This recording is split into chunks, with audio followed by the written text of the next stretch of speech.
আইনশৃঙ্খলা দ্রব্যমূল্য নিয়ন্ত্রণে ডিসিদের নির্দেশ প্রধান উপদেষ্টার। পাসপোর্টের জন্য আর পুলিশ ভেরিফিকেশন নয়। রাজধানীতে মিটার ছাড়াই চলবে সিএনজি অটোরিকশা, অবরোধের মুখে জরিমানা ও মামলার বিধান প্রত্যাহার বিআরটিএ। দিনাজপুরের হিলি সীমান্তে রেল ব্রিজ সংস্কারে বিএসএফের বাধা, বিজিবির বৈঠকে মেলেনি সুরহা, স্থানীয়দের ক্ষোভ।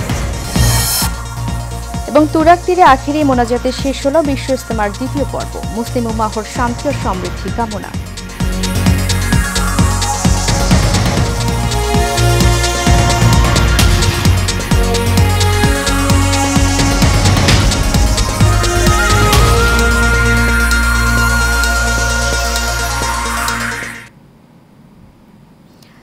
স্বাগত এশিয়ান নিউজে, সাথে আছি আমি উর্মি আক্তার।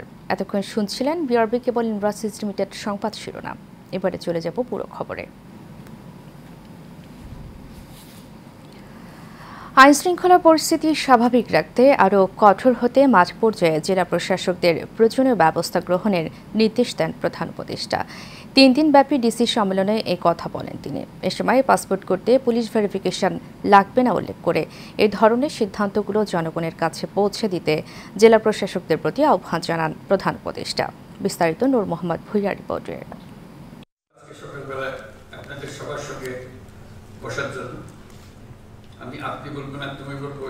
মন্ত্রী পরিষদ বিভাগের তত্ত্বাবধানে প্রতি বছরে সরকারি নীতি নির্ধারক ও জেলা প্রশাসকদের মধ্যে সরাসরি মতবিনিময় এবং প্রয়োজনীয় দিক নির্দেশনা দিতেই জেলা প্রশাসক সম্মেলনের আয়োজন করা হয়। এরই ধারাবাহিকতায় এবারও 3 দিনব্যাপী ডিসি সম্মেলন শুরু হয়েছে। এবারে ডিসি সম্মেলনে সারা দেশ থেকে 353টি প্রস্তাব উঠেছে। এর মধ্যে সর্বোচ্চ গুরুত্ব পাচ্ছে দেশের আইনশৃঙ্খলা পরিস্থিতির উন্নয়ন। নিজ কার্যালয়ে সম্মেলনের উদ্বোধন করেন প্রধান উপদেষ্টা ডক্টর মোহাম্মদ ইউনূস। উদ্বোধনী বক্তব্যে জেলা প্রশাসকদের নানা দিক নির্দেশনা দেন প্রধান উপদেষ্টা। জেলা সব জেলা, 1 নম্বর জেলাকে, 2 নম্বর জেলাকে, 3 নম্বর জেলাকে ক্লাসে যেরকম আমরা ফার্স্ট সেকেন্ড থার্ড করি, এটা তো হতে পারে আমাদের কাজের মধ্যে। আমরা কে কোথায় আছি, কোন অবস্থানে আছি, নাকি সবাই জেলা একরকম তো না, হয় না। তার মধ্যে একটা প্রতিযোগিতা আছে। আমি 1 নম্বরে আছি, আমি 2 নম্বরে আছি, 3 নম্বরে আছি, একজন 64 নম্বরে আছে, একজনকে 64 নম্বরে থাকতে হবে। তার চেষ্টা হবে আমি যেন আর 64 নম্বরে না থাকি। এ সময় আইনশৃঙ্খলা পরিস্থিতি স্বাভাবিক রাখার পাশাপাশি নিত্য প্রয়োজনীয় দ্রব্যের বাজারে নিয়ন্ত্রণ রাখতেই প্রয়োজনীয় ব্যবস্থা গ্রহণের নির্দেশ দেন প্রধান উপদেষ্টা। পুলিশ প্রশাসনের কাজ কি, সিভিল প্রশাসনের কাজ কি, কোঅর্ডিনেশনের কাজ কি, কিন্তু এই যদি বলি ওর কারণে হাঁটতে হয় না, এটা বলে তো আমরা পারবো না। যেহেতু জেলার দায়িত্ব সামগ্রিকভাবে একজনের উপরে, তার সঙ্গে কোঅর্ডিনেশন করেই করতে হয় সবকিছু। পাসপোর্ট করতে পুলিশ ভেরিফিকেশন লাগবে না উল্লেখ করে এই ধরনের সিদ্ধান্তগুলো জনগণের কাছে পৌঁছে দিতে জেলা প্রশাসকদের প্রতি আহ্বান জানান তিনি। আমাকে এনআইডি দিয়েছেন, সেটাও কোনো পুলিশ ভেরিফিকেশনের জন্য অপেক্ষা করতে হবে না। নাগরিক হিসাবে পেয়েছি, এই দেশের নাগরিক। পাসপোর্টও এই দেশের নাগরিকের একটা পরিচয়পত্র, এখানে পুলিশ ভেরিফিকেশন জন্য লাগবে। আমরা আইন করে দিয়েছি এখন থেকে পুলিশ ভেরিফিকেশন লাগবে না। এছাড়া ডিসিদের নিজেদের ভেতর প্রতিযোগিতামূলক মনোভাব রাখার পরামর্শ দেন প্রফেসর ডক্টর মোহাম্মদ ইউনূস। নূর মোহাম্মদ ভুঁইয়া, এশিয়ান টেলিভিশন, ঢাকা। সিএনজিতে সরকার নির্ধারিত মিটারের ভাড়ার অতিরিক্ত ভাড়া নিলে মামলা ও 50,000 টাকা পর্যন্ত জরিমানা করার নির্দেশনা প্রত্যাহার করেছে বিআরটিএ। সকালে বিআরটিএ পরিচালক শীতাংশু শেখর বিশ্বাস স্বাক্ষরিত এক বিজ্ঞপ্তিতে বিষয়টি নিশ্চিত করা হয়। মিটার অনুযায়ী ভাড়া না দেওয়ার দাবিতে আজ সকাল থেকে রাস্তা অবরোধ করে এক দফা দাবিতে বিক্ষোভ শুরু করে সিএনজি চালিত অটোরিকশার চালকেরা। রাজধানীর রামপুরা, মিরপুর 14, হাতিরঝিল, ঢাকা চট্টগ্রাম মহাসড়ক সহ বেশ কিছু গুরুত্বপূর্ণ পয়েন্ট অবরোধ করে তারা। পরে তাদের দাবি মেনে নেওয়া হয়। ফলে এখন থেকে রাজধানীতে মিটার ছাড়াই চলবে সব সিএনজি চালিত অটোরিকশা। বিআরটিএর এই পদক্ষেপে নিজেদের অবরোধ কর্মসূচি প্রত্যাহার করে নিয়েছেন সিএনজি চালিত অটোরিকশা চালকরা। সকাল 10:30টার পর থেকে ধীরে ধীরে আবার স্বাভাবিক হতে শুরু করেছে ট্রাফিক পরিস্থিতি।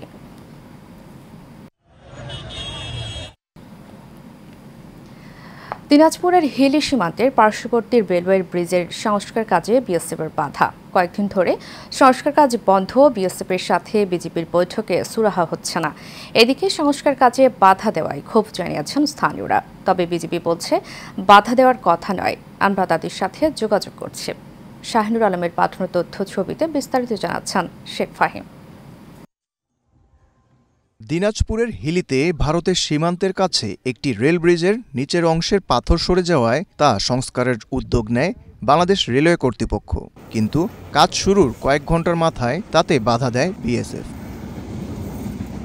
পরবর্তীতে বিষয়টি নিয়ে বিজিবি ও বিএসএফের সাথে পতাকা বৈঠক সহ নানাভাবে আলোচনা হয়। সেই মোতাবেক আবারও বিজিবির পক্ষ থেকে রেলওয়ে কর্তৃপক্ষ কাজ শুরু করলে ফের কাজে বাধা দেয় বিএসএফ। এদিকে নিজেদের দেশের কাজে বিএসএফ বাধা দেয়ায় ক্ষোভ প্রকাশ করেছেন স্থানীয়রা। দেখতেছি ৩-৪ দিন আগে এখানে খোয়া বালু নিয়ে আসে, মানে এই যে ব্রিজের কাজ করার জন্য নাকি নিয়ে আসছিল, কি যেন একটা মাধ্যমে কারণে যে কাজ বন্ধ রয়েছে। বিজেপি এবং বিএসএফের পতাকা বৈঠকের মাধ্যমে সমাধান হওয়ার কথা ছিল।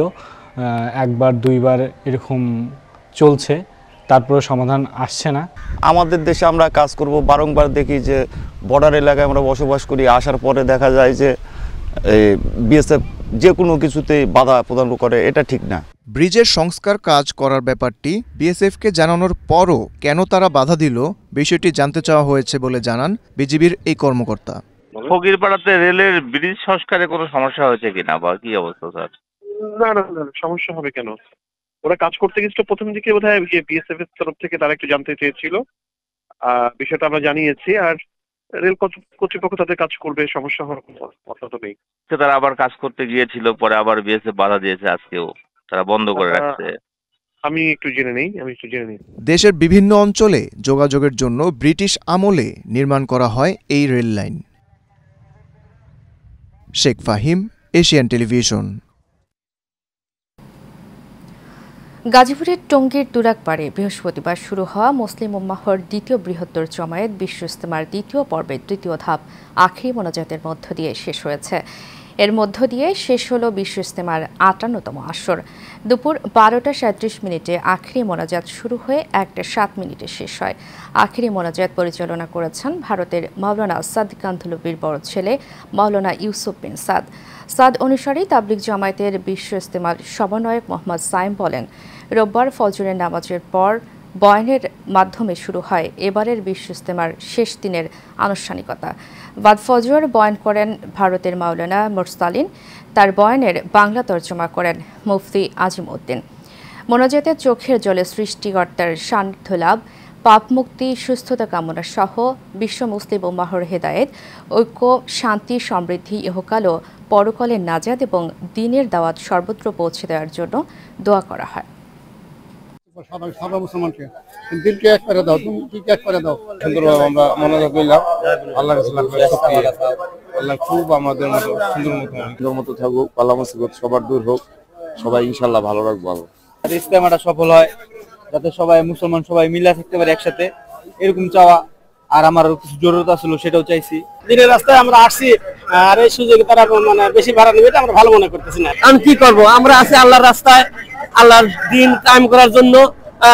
ওরা 2 টাকা বেশি লাইলিক। ঢাকা বিশ্ববিদ্যালয়ে পতিত ফ্যাসিস্ট আওয়ামী লীগকে নিষিদ্ধের দাবিতে গণ অবস্থান কর্মসূচি পালন করছে ছাত্র জনতা।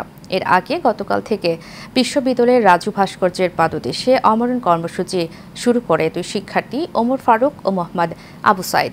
তাতে সংহতি জানান বিপ্লবী ছাত্র পরিষদের নেতাকর্মীরা। এর মাঝে কয়েকজন অনশনকারী অসুস্থ হয়ে পড়ায় এই কর্মসূচির সমাপ্ত ঘোষণা করা হয়। এরপর গণ অবস্থান কর্মসূচি শুরু করে ছাত্র জনতা।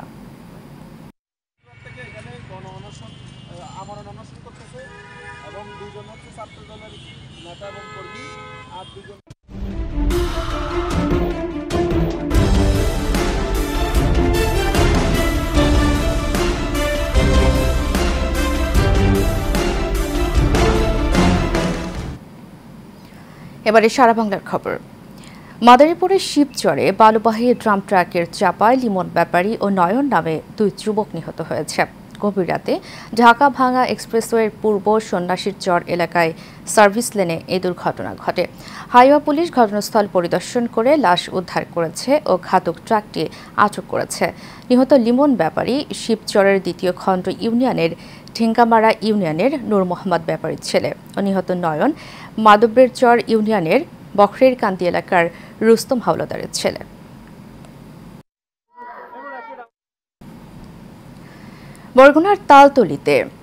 বরগুনার আমতলীতে জাল সার্টিফিকেট দিয়ে নাম ও স্বাক্ষর জালিয়াতি করে দুটি মাদ্রাসার 3 শিক্ষক দীর্ঘদিন ধরে সরকারি টাকা আত্মসাৎ করে আসছেন বলে অভিযোগ উঠেছে। আমতলী উপজেলার কুকুয়া ইউনিয়নের পূর্ব কেওয়াবুনিয়া দাখিল মাদ্রাসা ও চওড়া ইউনিয়নের পূর্ব পাতাকাটা এমএ দাখিল মাদ্রাসায় প্রতারণা করে চাকরি করছেন তারা। এ ব্যাপারে এলাকার 3 ব্যক্তি ওই শিক্ষকদের বিরুদ্ধে দুর্নীতি দমন কমিশন ও মাদ্রাসা শিক্ষা অধিদপ্তরে পৃথক 3টি অভিযোগ দিয়েছেন। সজীব আহমেদের তথ্য ছবিতে আরও জানাচ্ছেন মাজহারুল আমিন শুভ। বরগুনার আমতলীর 3 শিক্ষকের বিরুদ্ধে উঠেছে জালিয়াতির অভিযোগ। জাল সনদ, স্বাক্ষর জালিয়াতি সহ বছরের পর বছর সরকারি অর্থ আত্মসাতের ঘটনায় তাদের বিরুদ্ধে দুদকে অভিযোগ দেওয়া হয়েছে। অভিযোগে উল্লেখ করা হয়েছে কুকুয়া ইউনিয়নের পূর্ব কেওয়াবুনিয়া দাখিল মাদ্রাসার সহকারী শিক্ষক কামাল হোসেন 1993 সালে পূর্ব পাতাকাটা এমএ দাখিল মাদ্রাসা থেকে তৃতীয় বিভাগে উত্তীর্ণ হওয়ার পরে লেখাপড়া করেননি, কিন্তু 2001 সালে কৃষি ডিপ্লোমা পাশের একটি সনদ দিয়ে তিনি মাদ্রাসার সহকারী শিক্ষক পদে যোগ দেন। চাওড়া ইউনিয়নের পূর্ব পাতাকাটা এমএ দাখিল মাদ্রাসার সহকারী মৌলভী মজনুল হক 1984 সাল থেকে আব্দুল কুদ্দুস মিয়া নামের একটি সনদ দিয়ে জুনিয়র মৌলভী পদে চাকরি করে আসছিলেন। পরে 1988 সাল থেকে এ পর্যন্ত মজনুল হক নামে চাকরি করছেন তিনি। একই মাদ্রাসার আব্দুর রব নামের আরেক শিক্ষকের বিরুদ্ধে নিজের নিয়োগপত্র নিজেই তৈরি করে সহসুপার পদে অবৈধভাবে চাকরি করার অভিযোগ উঠেছে। পূর্ব কেওয়াবুনিয়া দাখিল মাদ্রাসার সহকারী শিক্ষক কামাল হোসেনের কাছে অভিযোগের বিষয়ে জানতে চাইলে তিনি কোনো মন্তব্য না করে উত্তেজিত হয়ে সাংবাদিকদের দেখে নেয়ার হুমকি দেন।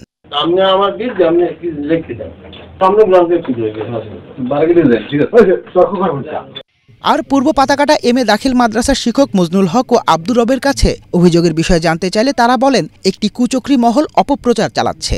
এটা আমার প্রতি একটি ষড়যন্ত্র এবং আমাকে প্রতিপন্ন করার জন্য একটা অপপ্রচার।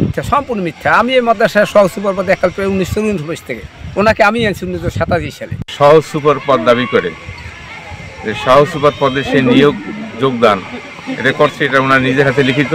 এদিকে আমতলী উপজেলা দুর্নীতি দমন প্রতিরোধ কমিটির সভাপতি বলেন, অবৈধ পন্থায় সরকারি অর্থ আত্মসাৎ করার বিষয়টি দুর্নীতি দমন কমিশন দেখবে এবং পরবর্তী ব্যবস্থা গ্রহণ করবে।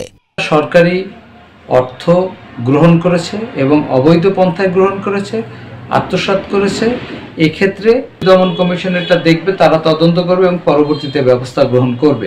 বিষয়টি নিয়ে জানতে চাইলে আমতলী উপজেলা মাধ্যমিক শিক্ষা কর্মকর্তা মুঠোফোনে বলেন, অভিযোগ পেলে যাচাই করে প্রয়োজনীয় ব্যবস্থা নেওয়া হবে। আমার কাছে আবেদন পাওয়া যায়নি, আবেদন পাওয়া গেলে বিষয়টি আমি যাচাই করে প্রয়োজনীয় ব্যবস্থা গ্রহণ করার জন্য ঊর্ধ্বতন কর্তৃপক্ষকে জানাবো। মাজহারুল আমিন শুভ, এশিয়ান টেলিভিশন। নরসিংদীর রায়পুরায় শান্ত ইসলাম হত্যাকাণ্ডের 9 দিন পার হলেও কোনো আসামি গ্রেপ্তার না হওয়ায় বিচার দাবিতে মানববন্ধন করা হয়েছে। রায়পুরায় সর্বস্তরের ব্যানারে ঘণ্টাব্যাপী মানববন্ধনে বক্তব্য রাখেন পৌরসভার সাবেক মেয়র ও নিহতের চাচা আব্দুল কুদ্দুস। এছাড়াও বক্তব্য রাখেন আবু বকর সিদ্দিক, নিহতের স্বামী মোহাম্মদ শাকিল খান ও বাবা আহসানুল্লাহ সহ অনেকে। বক্তারা অভিযোগ করে বলেন, আসামিরা প্রকাশ্যে ঘুরে বেড়ালেও গ্রেপ্তার করা হচ্ছে না, তাই তাদের গ্রেপ্তারের দাবি জানান বক্তারা।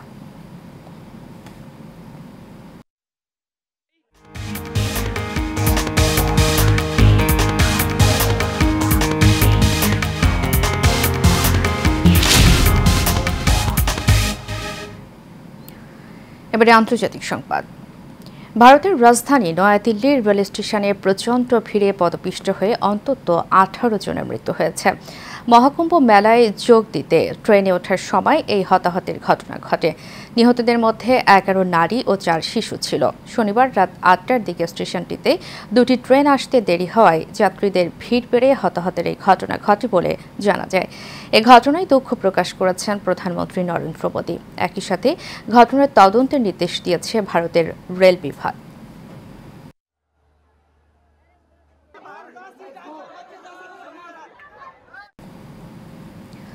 যুক্তরাষ্ট্র থেকে আরও ১১৬ অবৈধ অভিবাসীকে ভারতে ফেরত পাঠিয়েছেন ট্রাম্প প্রশাসন। শনিবার রাতে বিশেষ এক বিমানে করে তাদের ফেরত পাঠানো হয়। বিমানটি ভারতের অমৃতসরের শ্রী গুরু রামদাস জি আন্তর্জাতিক বিমানবন্দরে অবতরণ করেছে। দ্বিতীয় কিস্তির জন্য মার্কিন বিমান বাহিনীর C-17 বিমানে ১১৬ জনকে ফেরত পাঠানো হয়। অবৈধ অভিবাসীদের মধ্যে ৬৫ জন পাঞ্জাবের, ৩৩ জন হরিয়ানার, ৮ জন গুজরাটের, ২ জন করে উত্তরপ্রদেশ, গোয়া, মহারাষ্ট্র এবং রাজস্থানের, ১ জন করে হিমাচল প্রদেশ এবং জম্মু ও কাশ্মীরের। এবারের ফেরত পাঠানোর বিষয়টি এমন সময় ঘটল যখন মাত্র ২ দিন আগে মার্কিন প্রেসিডেন্ট ডোনাল্ড ট্রাম্পের সঙ্গে সাক্ষাৎ করেছেন ভারতের প্রধানমন্ত্রী নরেন্দ্র মোদী। গণতন্ত্রকে বিশ্বাস করলে জনগণের উপর আস্থা থাকতে হবে বলে মন্তব্য করেছেন বিএনপি স্থায়ী কমিটির সদস্য ডক্টর আব্দুল মঈন খান। তিনি বলেন, আওয়ামী লীগের উপর বাংলাদেশের ১৮ কোটি মানুষের ক্ষোভের কারণে ছাত্রদের কোটা আন্দোলন বেশি সক্রিয় হয়েছে। সাইফুল ইসলাম নয়নের রিপোর্টে থাকছে বিস্তারিত। যুক্তরাষ্ট্রভিত্তিক আন্তর্জাতিক উন্নয়ন সংস্থা স্কুল অব লিডারশিপ এর আয়োজনে আগামী জাতীয় সংসদ নির্বাচন কেমন চাই শীর্ষক জাতীয় সংলাপ অনুষ্ঠিত হয়েছে। রাজধানীর অভিজাত একটি হোটেলে আয়োজিত এ অনুষ্ঠানে রাজনীতিবিদ এবং তরুণ প্রজন্মের প্রতিনিধিরা আলোচনায় অংশ নেন। আমরা মূলত উন্মুক্ত আলোচনায় বিশিষ্ট ব্যক্তিবর্গ বা যারা আমন্ত্রিত সবাই কথা বলবেন সরকারে। আলোচনায় অংশ নিয়ে বক্তারা বলেন, রাজনীতিতে কাঠামোগত পরিবর্তন দরকার। এখন রাষ্ট্রে ক্ষমতার কেন্দ্রীকরণ বদলের জন্য আমরা কথা বলছি, পার্টিতে ক্ষমতার কেন্দ্রীকরণের বদলের কথা যদি না আসে তাহলে সেটা হবে না। আপনি যদি গণতন্ত্রে বিশ্বাস করেন তাহলে জনগণ গণতান্ত্রিক ভাবে যাকে পছন্দ করে জনগণ ঠিক করবে দেরি, সেটা ডিগ্রি হোক, সেটা জ্ঞান হোক, সেটা স্যাক্রিফাইস হোক। দেখেন অনেক কথা হয়েছে এখানে, একটা কথা কিন্তু অত্যন্ত গুরুত্বপূর্ণ, নেতৃত্বের জন্য গুরুত্বপূর্ণ, স্যাক্রিফাইস। আমরা যে নির্বাচন চাচ্ছি, কারণ নির্বাচন এখন দরকার, কারণ ১৭ বছরকে ভোট দিতে পারিনি আমরা, আমরা ভুক্তভোগী এবং জনগণ ভোট দিতে পারিনি। সেখানে সেই নির্বাচনে হয়তো এবার যে প্রার্থীর কথা বলছেন সে প্রার্থী হয়তো অনেকেই বিবেচনা করবে, বিশেষ করে রাজনৈতিক দলগুলো খুবই ভুক্তভোগী দীর্ঘ ১৫ বছরের, তারাও চিন্তা ভাবনা করবেন যে কোন প্রার্থী জনগণের আস্থা অর্জন করছে। অনুষ্ঠানে প্রধান অতিথির বক্তব্যে বিএনপির স্থায়ী কমিটির সদস্য ডক্টর মঈন খান বলেন, বিগত ১৫ বছরের নির্বাচনের নামে যে প্রহসন হয়েছে তা এদেশের মানুষ ভুলে যায়নি। যখন এই আন্দোলন যখন আরও গতি সঞ্চারিত হয় তখন বাংলাদেশের ১৮ কোটি মানুষের বুকের ভেতরে জমে থাকা যে ক্ষোভ, যেটি বিগত ১৭ বছর ধরে বিভিন্ন রাজনৈতিক দল যারা গণতন্ত্রে বিশ্বাস করে তারা যখন এর প্রতিবাদ করছিল ক্রমশ, এবং সেটা যখন একটা চূড়ান্ত পর্যায়ে গিয়েছিল, সেই সময় ছাত্ররা এসে সেই ক্ষোভের মুখে তারা স্ফুলিঙ্গ জ্বালিয়ে দিয়েছিল এবং সেই স্ফুলিঙ্গ তখন দাবানলের মতো ছড়িয়ে পড়ে এবং তখন সেই কোটা আন্দোলন কিন্তু এই ধারাবাহিকতায় শেখ হাসিনা তথা পূর্ববর্তী আমাদের যে স্বৈরাচারী সরকার ছিল তার বিদায়ের এক দফা দাবিতে রূপান্তরিত হয়। বাংলাদেশের নেতৃত্ব বিকাশের ক্ষেত্রে স্কুল অব লিডারশিপ গুরুত্বপূর্ণ ভূমিকা রাখবে বলেও আশা ব্যক্ত করেন আলোচকরা। সাইফুল ইসলাম নয়ন, এশিয়ান টেলিভিশন, ঢাকা। নির্বাসিত জীবন শেষে ১০ বছর পর দেশে আসলেন বিএনপি নেতা আনোয়ার হোসেন টিপু। ফ্যাসিস্ট হাসিনার পতনের মধ্য দিয়ে স্বৈরাচার মুক্ত দেশে ফিরেছেন ঢাকা কলেজ ছাত্রদলের সাবেক সভাপতি, মহানগর দক্ষিণ বিএনপির সাবেক যুগ্ম সাধারণ সম্পাদক আনোয়ার হোসেন টিপু। বিমানবন্দরে তাকে স্বাগত জানান দলের সিনিয়র নেতা ও সাবেক ছাত্রনেতারা। এরপর তিনি বিএনপির বিভিন্ন অঙ্গ সংগঠনের নেতা কর্মীদের সাথে নিয়ে বিএনপির আন্তর্জাতিক বিষয়ক সম্পাদক ব্যারিস্টার নাসির উদ্দিনের বাসায় শুভেচ্ছা বিনিময় করেন। এ সময় উপস্থিত ছিলেন মেহনাজ মান্নান সহ বিএনপির নেতাকর্মীরা।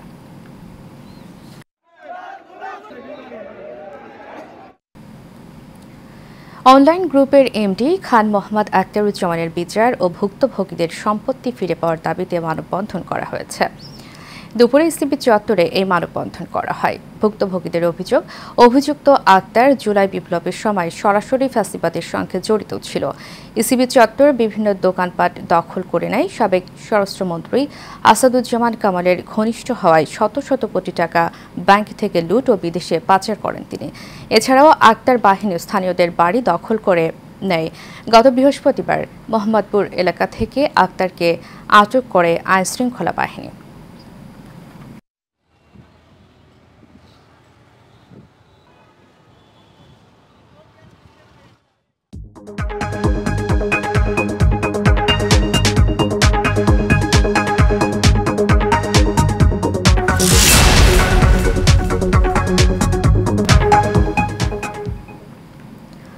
এবার এক্সিম ব্যাংক বাণিজ্য সংবাদ।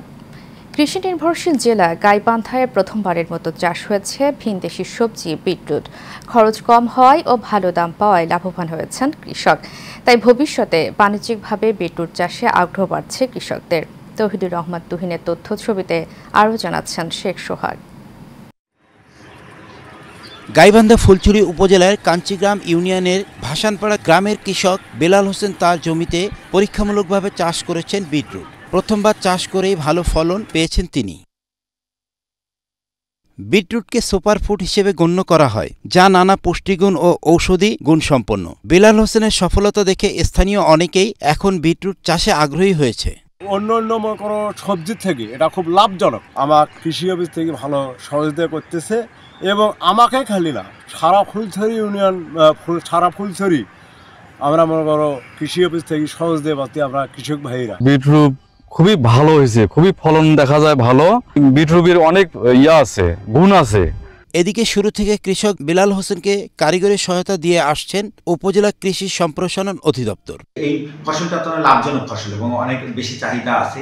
তো আমাদের উপজেলায় এটি চাষ শুরু হয়েছে। আশা করি যে ভবিষ্যতে এটি কৃষক ভাই লাভবান হবেন এবং ভবিষ্যতে ওনার দেখা দেখি আরও এটি আমার চাষটি সম্প্রসারণ হবে, এটি আমি আশা করছি। কৃষি বিভাগের সহায়তা ও সঠিক বাজার ব্যবস্থাপনা নিশ্চিত করা গেলে ভবিষ্যতে বাণিজ্যিকভাবে বিটরুটের চাষে ভালো সম্ভাবনা আছে বলে আশা প্রকাশ করেছেন কৃষি সম্প্রসারক অধিদপ্তর। Sheikh Sohag, Asian television. BRB cable industries limited সংবাদ শিরোনামগুলো জানাবো আরও একবার।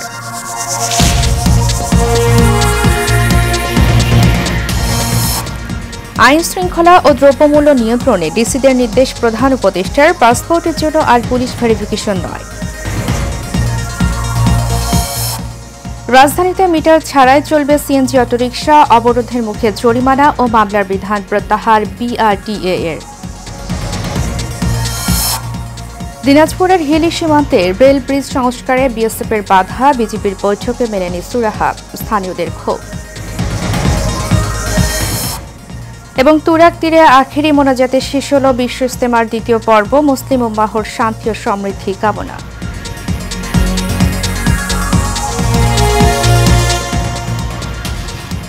এশিয়া নিউজ এ পর্যন্তই। পরবর্তী সংবাদ দেখার জন্য আমন্ত্রণ জানিয়ে শেষ করছি। ধন্যবাদ সবাইকে।